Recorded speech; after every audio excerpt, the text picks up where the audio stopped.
Oops. I don't know if you can hear that, but my phone picked a terrible time to start ringing. So, hey, good morning from sunny Kansas City. Welcome to Sportsbeat Live, our weekly chat about the Kansas City Royals with the folks in the media who know them best. And today, that is beat writer Lynn Worthy and columnist Vahe Gregorian. And with you, please send us your questions and comments and be part of the show that is sponsored by the University of Kansas Health System.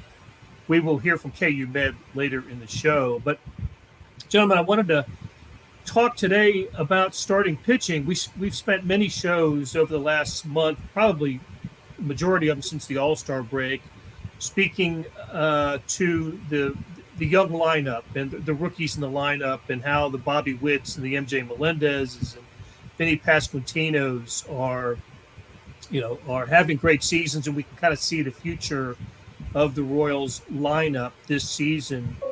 But today I wanted to talk pitching, and the Brady Singer especially is coming off the game that he had on Sunday against the Detroit Tigers, in which he threw 7 shutout innings, lowered his ERA to 3.21, improved his record to 8-4 on the season. He's having one of the better seasons by a Royal starting pitcher in a few years. So just wanted to talk about him a little bit and how he figures into the grand scheme of things for the Royals rotation and what that rotation might begin to look like for 2023. So, Lynn, you were at the game on Sunday and talked to Singer afterwards. What did you see from his performance? I mean, he's been dealing for most of the year, but he seemed especially sharp on Sunday. Yeah, I think he had the better command than we'd seen in the last couple of starts. There've been a couple of outings where he talked about not having a good slider that he relies on a lot. But that day, I mean, just fastball command, slider. You saw when he's on, you see some of the takes from guys that are just sort of like the uncomfortable with bats and the guys that get froze on pitches that they sort of gave up on early, but still ended up as strikes. And you saw that again. And also just with guys on base, it seems like all season when there's been guys on base, particularly guys in scoring position, he's sort of performed a little bit better. And we saw that again, not that they had a whole lot of guys on base on Sunday, but we saw that again where, just the way he finished that outing to get to the 7th. I think, it was the 7th, right? Yeah, I'm trying to remember. But, yeah, and then they got a guy on early, got him to 3rd with 1 out, and then it was strikeout and then ground out the end the inning. Again, stranded the guy on base. So I think that's been pretty indicative of what we've seen from him of late. And Vahe developed that third pitch, or at least started throwing that third pitch earlier this season, and he's gone to a different level than what we've seen the first 2 years of Brady Singer in Kansas City. Yeah, a couple things on this too, Blair, and I think they all interrelate. So when did he develop that pitch? He did it with a strong will and a strong mind when he got sent down, right? I mean, and maybe you could say he was stubborn before that, but that as it stands right now, we'll be looking at that as a pivot point of his career, won't we? And the reason I bring that up too, as a matter of will, I was struck by the quote Mike Matheny had in your story, Lynn, about Brady's competitive mindset, not just his competitive mindset, but what has become a mental strength that, in all candor, I thought he might have been struggling with when he didn't get instant success or had sporadic success. And I wondered if his competitive edge was actually a competitive disadvantage, because he was I thought on a track to basically to not succeed. I really wondered about that. It was early to make that judgment, but now you have Mike Matheny saying he basically willed this when we needed it. And I think that he was talking about the moment, but I think that speaks more broadly about Brady too. Well, and I think that also speaks to sort of that fine line, like you were talking about. Well, maybe he was stubborn. Well, I think part of that stubbornness, that will, like in whether we talk about it in terms of, not throwing that changeup, but I think just his natural stubbornness is part of, it's all part of the package. So whether it's, being able to pitch or thinking that he can pitch with just those two pitches and I'm going to get it done, and it doesn't matter what you guys say about this changeup, yada, yada, yada. That's the same stubbornness and will that when there's, they've lost 2 in a row and the Tigers have put up like 18 runs in the previous 2 games, he's going to go out there and shove and be like, oh, really? Well, I got something for that. So I think it's all part of the package, and it's that fine line between, he's too stubborn. And it's like, well, no, the stubbornness is part of who he is, and that makes him the guy that they, used that first pick on in 2018. With that, I can only think about that his Fury at the Rain video from a couple of years ago. And I bring that up for a reason, too. And Lynn, you can certainly speak better to this than I can. But I feel like that burn seems more and more inside him than something he's outwardly showing. I feel like you don't see him get ruffled as visibly anyway as we once did. I mean, I felt like you could just read his moments of undoing a number of times. Of course, he said fewer moments of undoing, but I think that all goes together. Do you think he's become more poised, and even within that set of his emotional play? I think, and it's not one of those things that you're going to read on his face, like you said. Like, it's not something that you're necessarily going to see, demonstrated in a whole lot of ways, because he's one of those guys who works fast and is get the ball and he's got that so that drop, step, kick, go is just boom, boom, boom, and he doesn't take a whole lot of time in between, so it's not something that you necessarily see a whole lot of. Which I think is part of the reason that thing from Florida and like the rain delay thing and that emotion stands out, because he's a guy who's sort of stoic, and from the sort of have this, fit about the rain. It was and the fact that I think Witt, when he was still here on social media, made sure that did not get lost and was not forgotten. But yeah, I think there is some more poise. I think particularly in after that game, I asked him about sort of those situations when there's runners in scoring position in those tight spots. And I think he's realized, and I think he even spoke to this, that really it's just a matter of making good pitches. It's not trying to get guys to chase or trying to be too fine or try to pick around the edges. It's just staying on the attack. So I think that's something that he's learned and he's come around to. And even earlier in the season, I know we talked to him about just in general being more confident in himself and coming around to, as opposed to, when you're facing big leaguers for the first few times and feeling like you have to pitch a certain way, or that, you can't just go out there and attack the way you always have. And he's come around to the fact that, no, that's what got him here, and that his stuff, if he does it the way that he should, or if he uses it the way he should, still plays. So I think there has been an added, poise, confidence, knowing how to perform in certain situations. I think that has come with time. I think we're seeing some of that this season. Okay, let's hear from Brady Singer from Sunday. This was after the game, and Lynn was part of the small group of reporters that were asking Brady Singer about his performance. Here is Brady Singer. Yeah, it's really good. I wanted to get deep in that game and got as deep as I could there. But yeah, it was really good. Really happy with kind of like I said, helping the bullpen out there. Came out well on the attack. I think the slider was kind of the pitch today that helped me the most. Was able to kind of really tuck that behind the lefties. And the fastball kind of came later in the game, but can get that more into lefties and into the righties too. You've talked about these past couple starts about having your typical slider. Did you do anything this time to kind of get that out? Yeah, we kind of talked about it. It's kind of just setting the sights lower, kind of letting it work at the bottom part of the zones. I think it was just kind of where I was throwing, and I think the break was obviously a lot better today. Kind of see the the different swings on it and stuff like that. But yeah, I think just kind of setting my sights a little bit lower and letting the break work. When you guys are coming off of a couple of losses and you get the ball, obviously you want pitch well every time. But is there anything different in terms of your mentality, or maybe is it just a natural competitiveness you think that shows up? I try to keep the mentality the same every time, but like I said, with the 2 losses before, the mentality was a little bit better today. Just going out there and trying to get deep in the game. and just going right at them.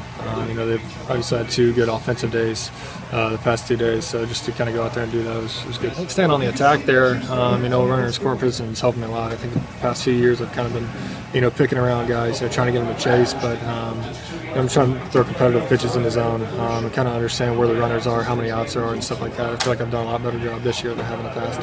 Have Detroit's number. I mean, like every time you pitch against them, I think it's now 6-0. The ERA is way down. I mean, is there something about Detroit that brings it out of you?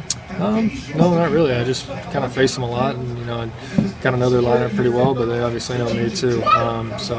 No, nothing really with Detroit. Just like I said, just trying to go out there and do the best I can with the situation. How pumped were you to just sort of finish it off the way you did by leaving that guy on third and keeping them off the board? Yeah, that was awesome. Kind of like I said, the situation, understanding what I've got, not trying to pick around him, not really looking for a strikeout there either. I'm trying to keep my pitch count low, trying to get in the 8th there, kind of go right on. Go ahead. I was just, a couple things. Maybe you and I were going to go the same place. I want Lynn to explain the illumination, the lighting going on in Daniel Lynch's locker right behind Brady Singer while he was talking, the red, the green, the blue, and then how that was appearing underneath Brady Singer's cap as he was discussing his performance on Sunday.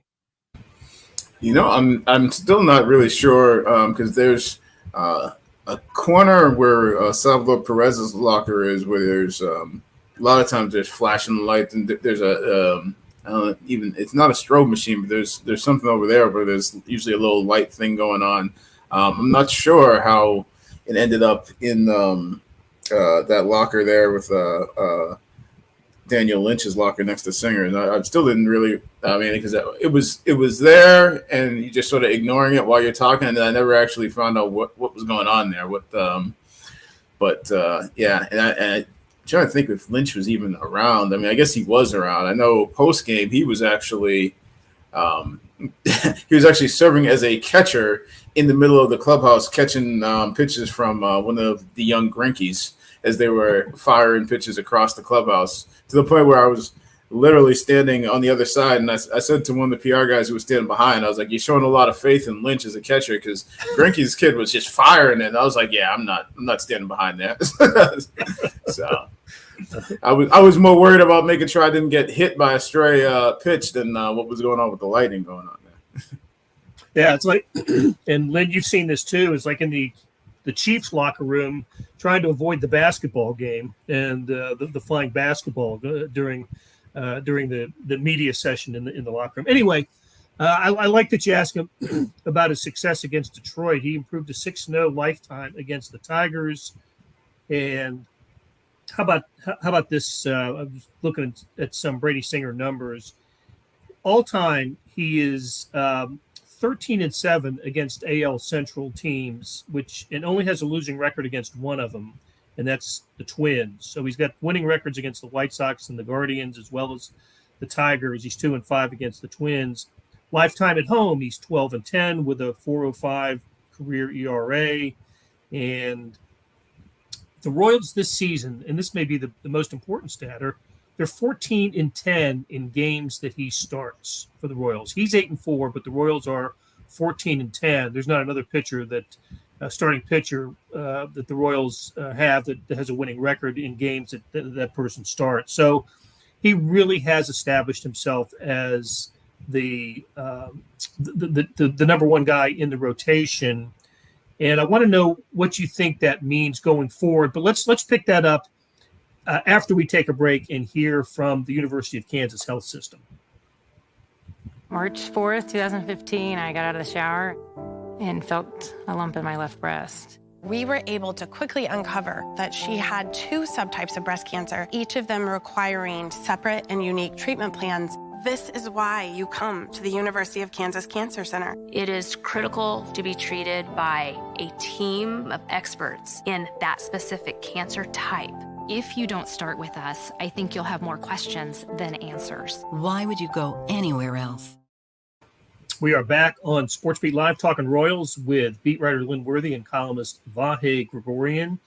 topic today is starting pitching, specifically Daniel Lynch. But let's broaden it and talk about starting pitching. Singer has, did I say Daniel Lynch? Brady Singer, of course, that's who we're talking about. Brady Singer having an outstanding year, one of the best years for a Royal starting pitcher since I think that window, that championship window that I consider starting in 2013 and ending in 2017. I remember in 2017, Jason Vargas having a really nice year for the Royals. I think he won 18 games that year. But since then, I'm not sure there's been a starting pitcher, somebody who's thrown more than 100 innings and has had an ERA as low as 3.21. And the Royals have 21 games remaining, starting with tonight's game at Minnesota. And I figure Singer will get 4 more starts, so has a chance to improve his record, lower ERA, and other numbers even more. So we talked about why Singer is having an outstanding year. But Lynn, how about what does Singer's season mean, if anything, for the other pitchers that were drafted in 2018 in the first round? Daniel Lynch, Chris Bubich, and who am I missing here? Jackson Kowar, of course. Should the Royals be encouraged by, or how much should the Royals be encouraged by how well Singer is pitching? He was the first one to the majors. He's had the most experience in the majors. These other guys, Bubich, came up about a week later, has started about 10 games fewer than Singer. But should the Royals be encouraged that others in that draft class can make a jump or an improvement over their tenure the way Brady Singer has? I think there's, like I said, I look at it 2 ways. Individually, there's definitely encouragement there as far as,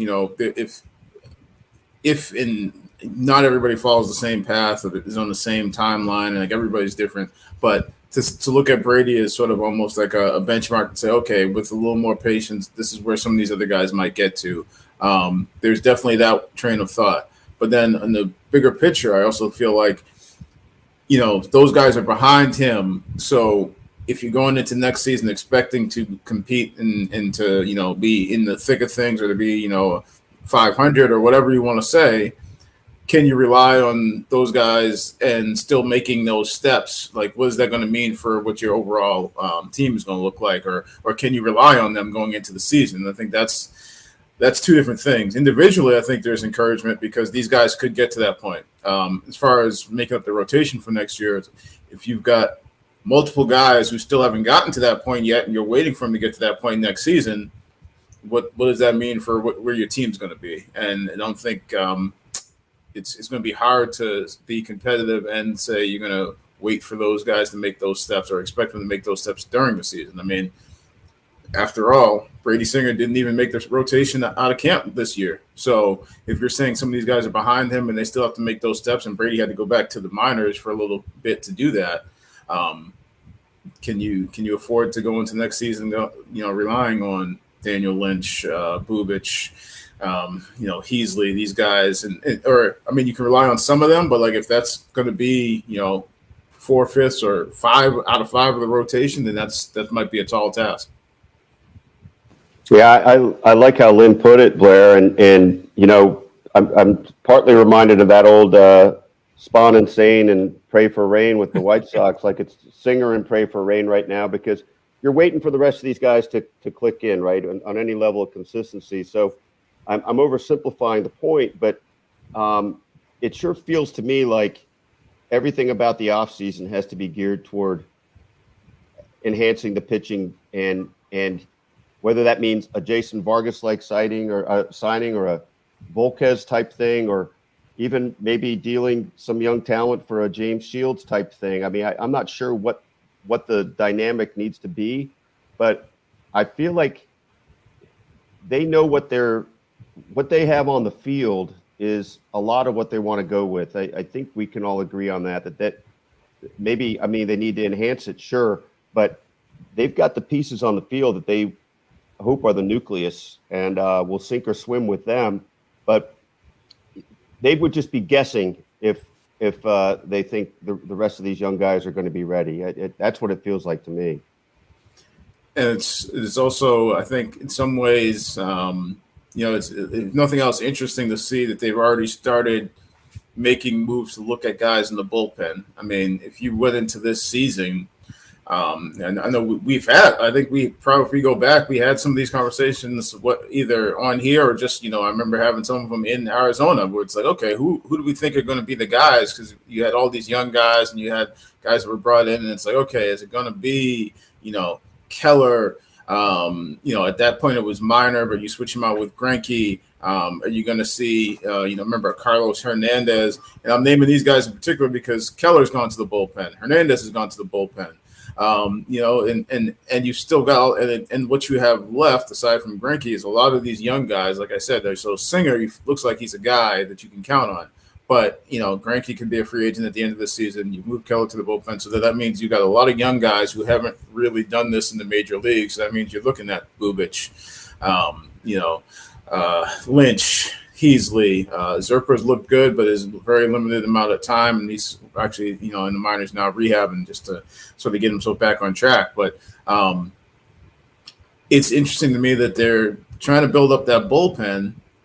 In some ways, to almost complement, if you're going to have young starters that are, you're not entirely sure about, you want to sort of build a strong bullpen, a bullpen that maybe is versatile, with some guys who can maybe give you different roles and guys who can be, just lockdown guys at that back end. But that still leaves the question about, are you going to have to go get some experienced guys? I mean, as much as everybody's been excited about the young pitchers, when the last time they won, not that that's the blueprint, but the last time they won, they had the young whippersnappers of,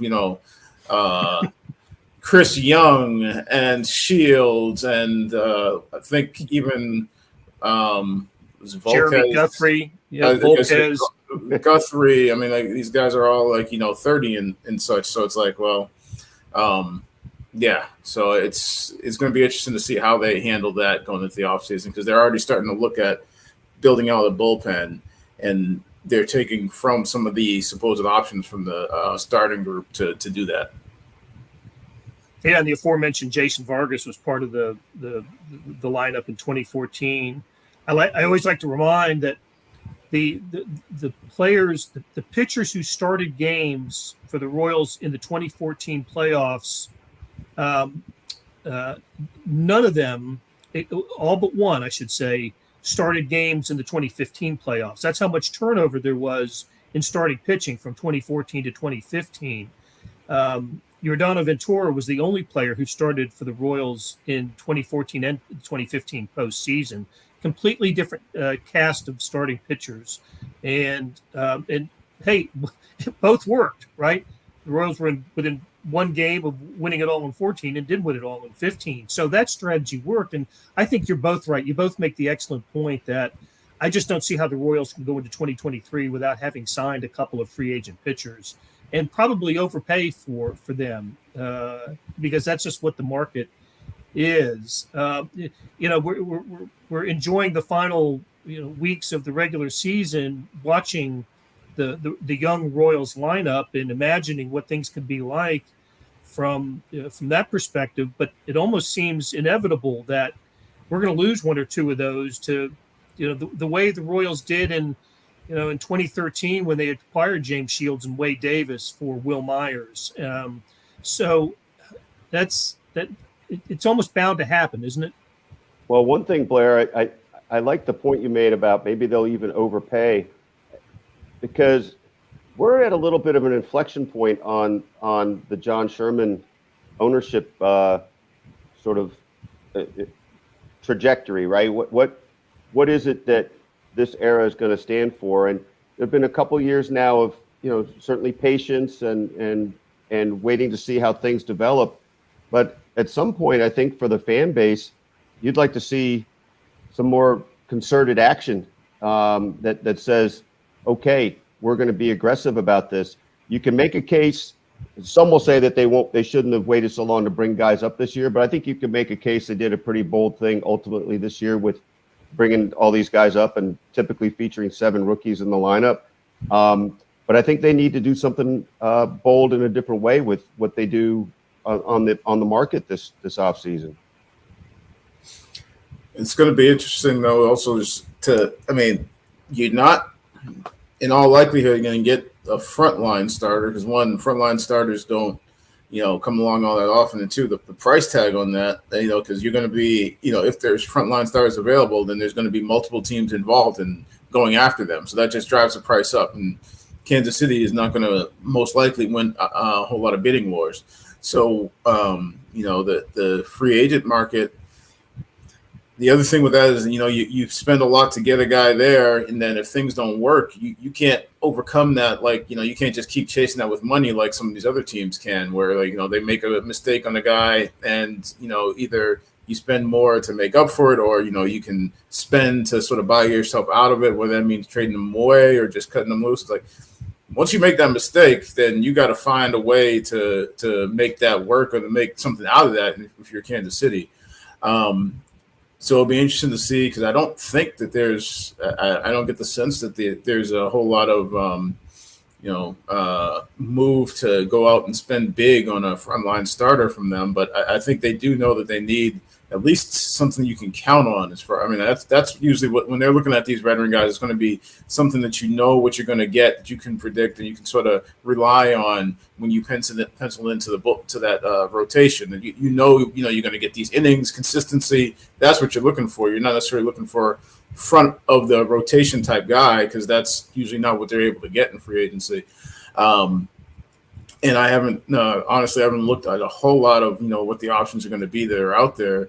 I know, a couple of names, but it's probably more the top end names where it's, okay, these are the guys that you're going to have to spend a whole lot of money on. I think that Vahe brings up the trade route. That might be more of, a way to go, because then you're not bidding against, as far as money, you're it's the players, it's the compensation of what you're getting back.